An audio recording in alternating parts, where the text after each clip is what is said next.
حضرت سیدنا سعید حربی رحمۃ اللہ تعالی علیہ فرمایا کرتے تھے، کچھ نوجوان ایسے ہیں کہ اپنی نوجوانی اور کم عمری کے باوجود ادھیڑ عمر کے دکھائی دیتے ہیں۔ ان کی نظریں کبھی بھی حرام چیز کی طرف نہیں اٹھتی، ان کے کان ہمیشہ حرام اور لہو و لعب کی باتیں سننے سے محفوظ رہتے ہیں، ان کے قدم حرام و باطل اشیاء کی طرف نہیں اٹھتے بلکہ بہت زیادہ بوجھل ہو جاتے ہیں، ان کے پیٹ میں کبھی بھی حرام چیزیں داخل نہیں ہوتی۔ ایسے لوگ اللہ عز و جل کو محبوب ہیں۔ آدھی رات کو وہ قرآن کریم کی تلاوت کرتے ہیں اور رکوع و سجود کرتے ہیں تو اللہ رب العزت ان پر رحمت بھری نظر فرماتا ہے۔ ان کی حالت یہ ہوتی ہے کہ قرآن پاک پڑھتے وقت ان کی آنکھوں سے آنسو جاری ہو جاتے ہیں۔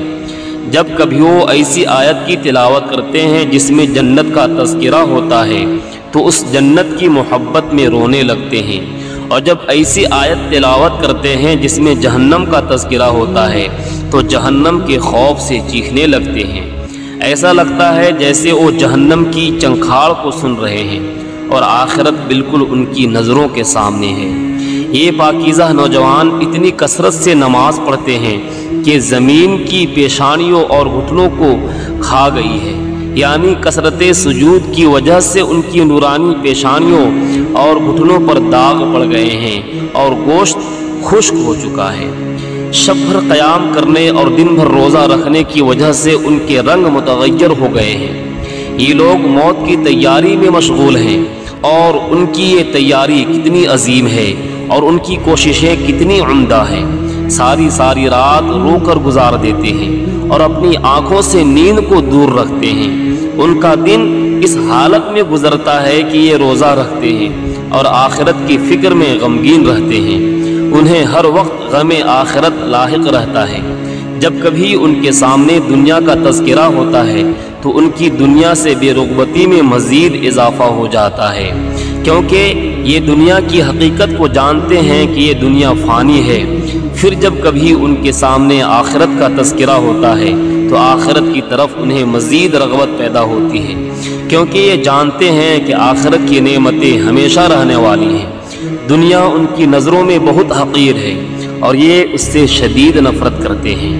ان کے نزدیک دنیاوی زندگی مصیبت ہے، کیونکہ اس میں فتنے ہی فتنے ہیں، اور راہ خدا عز و جل میں شہید ہونا انہیں بہت زیادہ محبوب ہے، کیونکہ انہیں اللہ عز و جل کی ذات سے امید ہے کہ شہادت کے بعد راحت و آرام اور عیش و عشرت کی زندگی ہے۔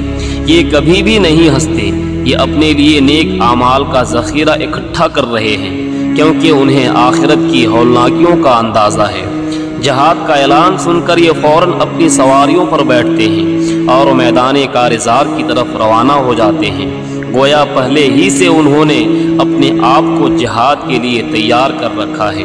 پھر جب صف بندی ہوتی ہے اور لشکر آپس میں ملتے ہیں اور یہ دیکھتے ہیں کہ دشمنوں کی طرف سے نیزہ بازی شروع ہو گئی ہے، تیر برسنے لگے ہیں، تلواریں آپس میں ٹکرانے لگی ہیں، ہر طرف موت کی گرج سنائی دے رہی ہے اور لاشیں گر رہی ہیں، تو یہ لوگ موت کی گرجتی ہوئی آواز سے نہیں ڈرتے بلکہ میدان کارزار میں بے دھڑک مردانہ وار کود پڑتے ہیں، اور انہیں موت سے بالکل ڈر نہیں لگتا بلکہ انہیں تو اللہ تعالیٰ کے عذاب کا خوف دامن گیر رہتا ہے۔ یہ بے خوف و خطر دشمن پر جھپٹ پڑتے ہیں اور لڑتے لڑتے ان میں سے بعض کے سر تن سے جدا ہو جاتے ہیں اور ان کے گھوڑے لشکروں میں گم ہو جاتے ہیں۔ ان کی لاشوں کو گھوڑوں کے سموں سے رون دیا جاتا ہے۔ پھر جب جنگ ختم ہو جاتی ہے اور لشکر واپس چلے جاتے ہیں تو ان میں سے جن کی لاشیں میدان جنگ میں باقی رہ جاتی ہیں ان پر درندے اور آسمانی پرندے ٹوٹ پڑتے ہیں اور انہیں کھا جاتے ہیں۔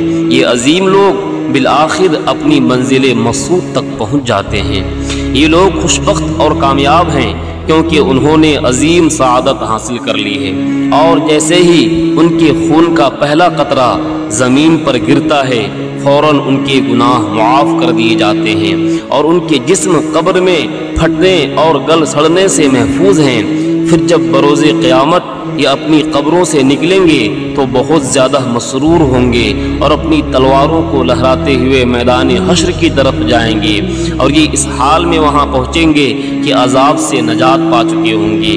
انہیں حساب و کتاب کے سخت مرحلے سے بھی نہیں گزرنا پڑے گا اور بغیر حساب و کتاب کے جنت میں داخل ہو جائیں گے۔ وہ جنت کتنی عظیم ہے جہاں ان عظیم لوگوں کی مہمان نوازی ہوگی، اور وہ نعمتیں کیسی دائمی اور عظیم ہیں جن کی طرف انہوں نے سبقت کی۔ اب جنت میں ان پر نہ تو کوئی مصیبت نازل ہوگی، نہ ہی انہیں آفت و بلیات کا سامنا کرنا پڑے گا۔ یہ جنت میں امن و سکون کے ساتھ رہیں گے۔ پھر ان کا نکاح حورعین سے کیا جائے گا جو جنت کی سب سے حسین حوریں ہیں۔ ان کی خدمت کے لیے ہر وقت خدام حاضر ہوں گے جو ان کے بلانے سے پہلے ہی ان کے پاس پہنچ جائیں گے۔ وہاں کی نعمتیں ایسی دائمی نعمتیں ہیں کہ جو شخص ان کی معرفت حاصل کر لے وہ ہر وقت ان کی طلب میں لگا رہے۔ اے لوگو، اگر تم موت کو ہر وقت پیش نظر رکھو گے اور اپنی اصلی منزل جنت کو یاد رکھو گے تو پھر کبھی بھی تمہیں نیک اعمال میں سستی نہیں ہوگی اور نہ ہی تم دنیا کے دھوکے میں پڑو گے۔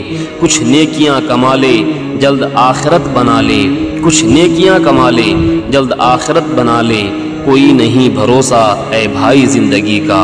اے میرے اللہ عز و جل، ہمیں بھی ان عظیم نوجوانوں جیسی صفات سے متصف فرما اور ان کے جذبہ عبادت و ریاضت سے ہمیں بھی کچھ حصہ عطا فرما۔ جس طرح ان کی نظروں میں دنیا کی کوئی حیثیت نہیں، اسی طرح ہمیں بھی دنیا سے بے رغبتی عطا فرما اور ہر وقت ہمیں اپنی یاد اور اپنے پیارے حبیب صلی اللہ علیہ وسلم کے جلووں میں گم رکھ۔ اے اللہ عز و جل، ہمیں ایسا جذبہ عطا فرما دے کہ ہم ہر وقت اپنے مال، اپنی جان اور اپنی تمام چیزیں تیرے نام پر قربان کرنے کے لیے تیار رہیں۔